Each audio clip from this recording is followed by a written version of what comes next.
À Relief, cette saison, on va parler de technologie et on le fait en compagnie, encore une fois cette année, de Carl-Edwin Michel. Bonsoir, Carl-Edwin. Bonsoir, Gisèle. Bienvenue pour une autre saison de Relief. Et ce soir, à la chronique techno, on va parler d'ardoises électroniques, connues sous le nom de tablettes, n'est-ce pas?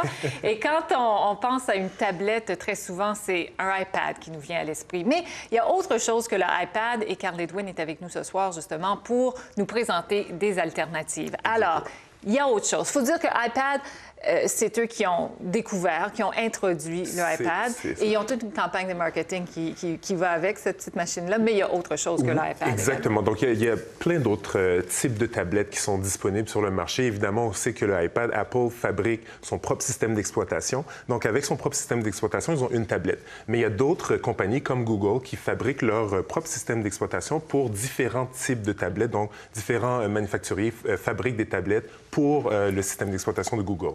Il y a aussi, on connaît BlackBerry avec la Playbook et HP aussi, en fait. Donc, il y a vraiment beaucoup de tablettes sur le marché. En fait, il y a plus de 50 tablettes différentes sur le marché en ce moment. Donc, en une année, il y en a beaucoup qui sont sortis. On ne peut pas tous les voir, mais j'en ai quelques-unes à vous montrer aujourd'hui. Et vous allez nous en présenter deux qui sont très différentes l'une de l'autre, mais qui fonctionnent avec le même système d'exploitation. Exactement. Donc, deux qui ont vraiment le même système d'exploitation de Google, Android, mais qui sont complètement différents. Donc, je peux commencer tout de suite. Je commence avec la LG, la Optimus Pad LG 3D. Donc, l'avantage avec cet petit appareil-là, donc on regarde ici, on voit qu'il y a le système d'exploitation d'Android dessus. L'avantage avec cette tablette-là, c'est que, bon, elle est toute petite. Je la compare, j'ai un iPad ici. Le iPad, il a l'air géant à côté. Il a l'air géant à côté. Donc, c'est un 8,9 pouces, cette tablette-là. C'est tout petit. Ça se tient bien dans la main. On est capable de faire presque toutes les mêmes choses que sur un Donc, on veut une tablette plus petite ou une tablette plus grande? Bien, c'est ça. Il y a différentes grandeurs. Hein? Donc, pour essayer de tester le marché, pour voir qu'est-ce que les gens, en fait, qu'est-ce qui les intéresse. Donc, celle-là est intéressante. Qu'est-ce qu'elle fait de plus qui est bien? C'est qu'elle fait de la 3D. Là, je la retourne, je vous montre en arrière. Il y a deux caméras. Et ces deux caméras-là permettent de prendre des photos et de la vidéo en 3D. Donc ça, c'est vraiment intéressant.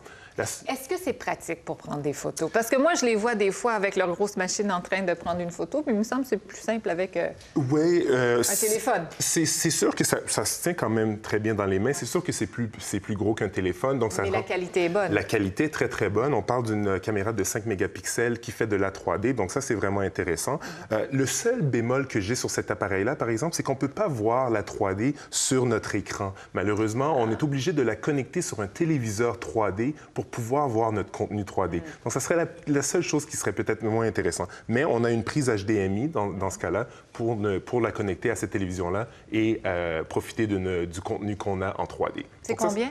Cette tablette-là, OK, pour les tablettes, ils ont presque tous le même prix. Donc, 16 gigs, 499 $, 32 gigs, 599 $. Donc, c'est à peu près le même prix pour tous les tablettes. Donc, c'est le prix pour celle-là. D'accord.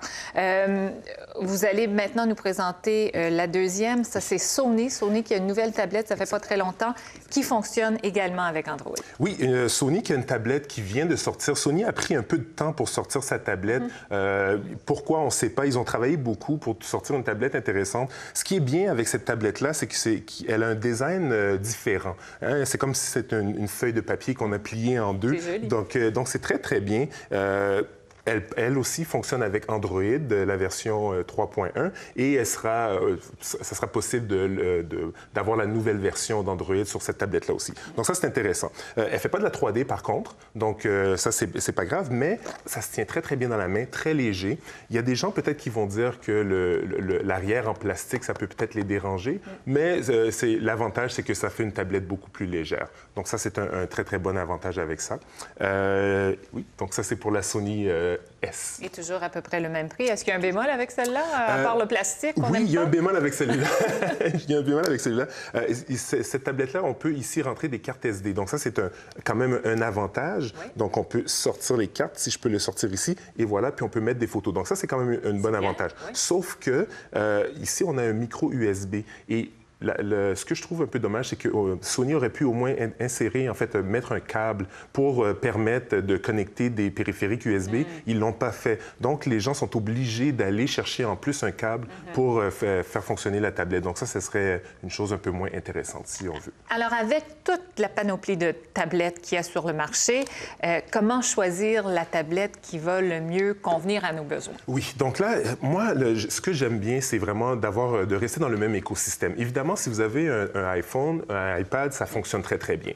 Si vous avez un BlackBerry, bien, si vous avez une Playbook, donc là, vous pouvez... Des transferts des données. Exactement. Le partage de données se fait beaucoup plus facilement, donc, quand on reste dans le même écosystème. Donc, il y a 3 vraiment écosystèmes, peut-être même 4, mais donc, le BlackBerry, donc avec la Playbook et le téléphone BlackBerry, iPhone avec son iPad, iPhone et iPad, et aussi tout le côté Android.